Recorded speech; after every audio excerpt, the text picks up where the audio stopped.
Oke, bismillahirrahmanirrahim. Assalamualaikum warahmatullahi wabarakatuh.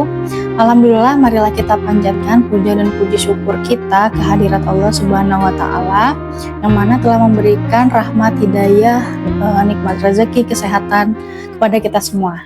Dalam berbagai forum dunia, Indonesia seringkali dipuji sebagai negara dengan toleransi beragama paling tinggi. Pemeluk agama yang berbeda-beda berdampingan hidup damai dan harmonis di Indonesia. Indonesia justru sering dijadikan role model dari negara-negara Islam lainnya yang mayoritas penduduknya Muslim.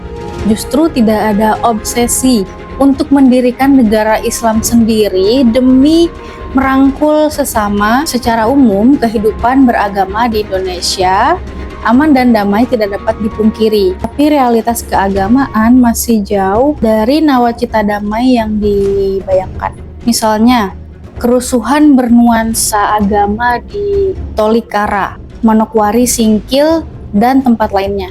Ini menunjukkan bahwa toleransi yang sesungguhnya itu belum terwujud. Nah, di dalam tubuh umat Islam itu sendiri masih banyak kelompok-kelompok yang menolak eksistensi Syiah, Ahmadiyah, dan kelompok-kelompok kecil lainnya. Pendirian tempat ibadah semakin berbelit dan semakin sulit. Dalam politik praktis, falsafah negara Pancasila itu juga mendapatkan ancaman nyata dari Hizbut Tahrir Indonesia. Kelompok ini yang disebut oleh Ken Ward tahun 2009 disebut organisasi Islam radikal transnasional. Dalam 2 dekade terakhir, kelompok ini sempat menjalin hubungan dengan pemerintah di era rezim SBY. HTI bahkan diberikan panggung spesial di stasiun televisi untuk mempromosikan ajaran-ajarannya. Tak berselang lama, agenda mereka untuk mengkudeta demokrasi Pancasila akhirnya terbaca oleh negara yang berujung pada pencabutan Badan Hukum Ormas HTI itu sendiri. Sebagaimana yang sudah kita ketahui bersama bahwasannya HTI sudah dibubarkan oleh pemerintah kita, namun beberapa waktu lalu di era gencar-gencarnya perpolitikan di Indonesia, ada geliat dari kelompok khilafah yang menggelar acara yang menghebohkan di Taman Mini Indonesia Indah. Acara ini bertajuk Metamorpho Show. Acara itu menghadirkan salah satunya ex-HTI bernama Ismail Yusanto. Beliau mengajukan izin kegiatan atas nama peringatan Isra Mi'raj. Jika kita bicara, memang tidak ada simbol maupun atribut yang bertuliskan Hizbut Tahrir Indonesia. Namun secara substansi, One Ummah yang dijadikan tagline di acara tersebut itu tidak lebih dari istilah khilafah yang sering mereka gembar-gemborkan.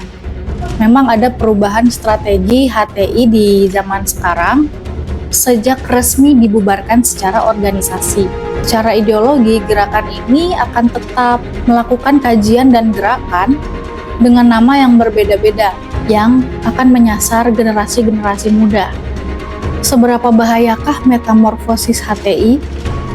Pemerintah mencabut status Badan Hukum Organisasi Kemasyarakatan HTI berdasarkan surat keputusan Menteri Hukum dan HAM nomor AHU 30 AH 0108 tahun 2017 tentang pencabutan keputusan Menteri Hukum dan HAM nomor AHU 286010 2014 tentang pengesahan pendirian Badan Hukum Perkumpulan HTI pada 19 Juli 2017. Nah, operasi HTI masih banyak kita temukan di semua lini kehidupan.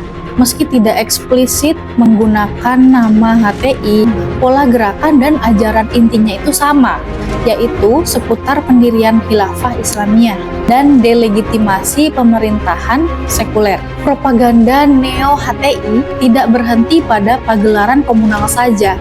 Jika kita membuka sosial media YouTube maupun TikTok, banyak perseorangan HTI yang sudah terbuka untuk berkolaborasi dengan influencer lain yang notabene tidak ada kolerasinya dengan tokoh-tokoh khilafah. Keberpihakan Gen Z terhadap Pancasila menjadi penting untuk menjaga kedaulatan NKRI dan masa depan bangsa yang pluralis. Sekian, wassalamualaikum warahmatullahi wabarakatuh.